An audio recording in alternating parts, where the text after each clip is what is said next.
we see so many people kind of leaving veganism, plant-based diets on YouTube, and a lot of people are becoming convinced, well, first of all, that it's not the best thing for their health, right? But then also that it's actually not the best thing environmentally. And one of the things that really helps convince people is just showing people kind of where the money's coming from for a lot of these vegan junk food products, right? Like you've got the Beyond Burger, the Impossible Burger, all this junk food stuff.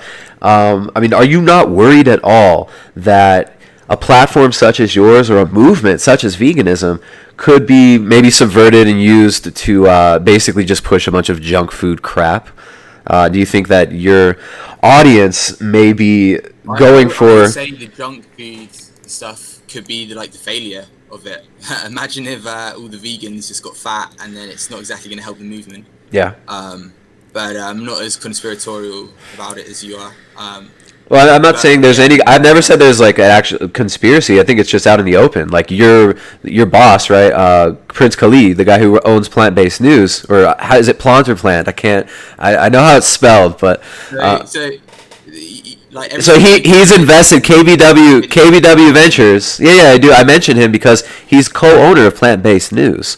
Why don't you make it clear when you talk about it that you're getting this information from stuff we openly talk about and we've released? That does, yeah, but you don't talk about it very much because he's actually invested in the Beyond Burger. He's actually invested in Beyond Meat. So your owner pushes vegan junk food. How can you say we don't talk about it much when you're getting the information from public articles? It's open information. Yeah, that's what I think is so funny. But you act like this is just, you're a legitimate news organization, and I'm transparent about it. Like the guy basically spotted us for a little bit of money in 2017. Like that money was used to build the website to what it is today. Nearly gets 1 million unique views a month. But in terms of his involvement, it's minimal, no editorial control. So I don't know how it's relevant. How is it relevant? Who owns the company? You don't think that's relevant? I guess the devil's in the details, isn't it? In terms of like when he invested stuff like that. Well, yeah. I mean, I just think it's interesting. You're talking about the junk food vegan products possibly being bad for veganism, but your owner, that's one of his biggest investments is Beyond Meat. That's all I'm saying, man. Like, if you don't think that that's a little bit silly, then it's... Do you think there's a correlation between what we promote and what he invests in?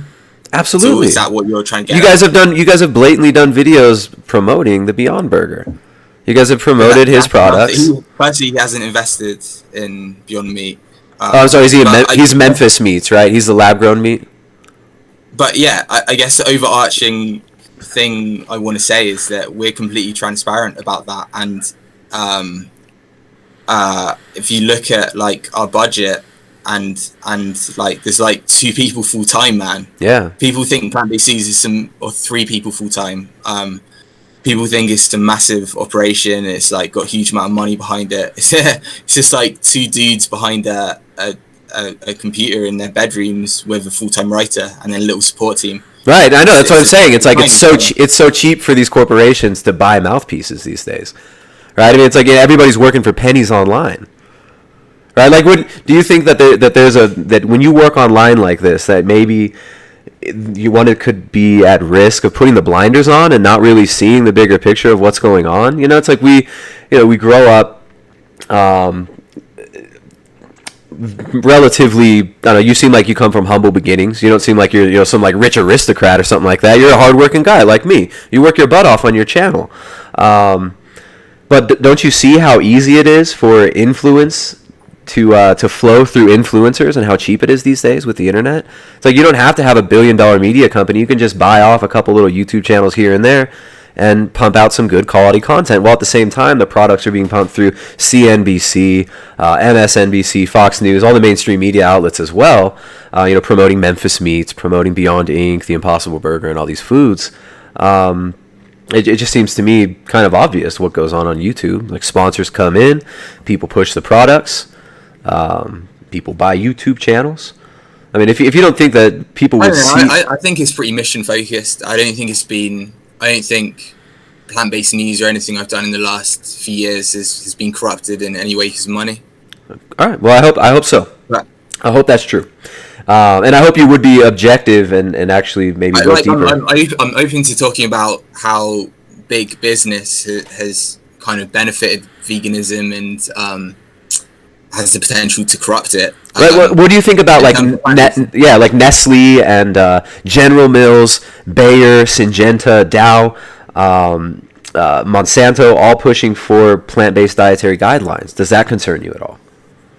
I think it's cool. Have you heard about Tyson Foods? Because you mentioned a few times that they've invested in Beyond Meat. You know, they pulled their investment recently because they started R&D on their own plant-based. So they invested in Beyond Meat, and they were like, shit, we need to go bigger than this. We need to actually create our own. So they pulled their money out, and then right. So maybe they took their gains, and maybe they're going to invest it in some more plant-based food developments. Absolutely. Do you think that's good for veganism, that the big industrial food producers are so on board?